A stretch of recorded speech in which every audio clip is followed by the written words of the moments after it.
বাবার কাছে যাবো বলে সবাই খুব আনন্দিত ছিল। আর যিনি খুব নৃত্য করছিলেন তিনি কিন্তু বাচ্চার ঠাকুমা ছিলেন। আমরা সবাই মিলে সব পরিবারে বাড়িতে চলে এসেছিলাম বাবার কাছে।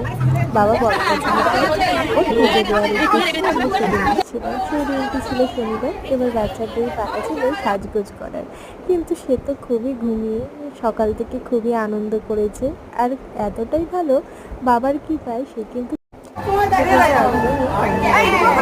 চলো বাজার থেকে দেখো।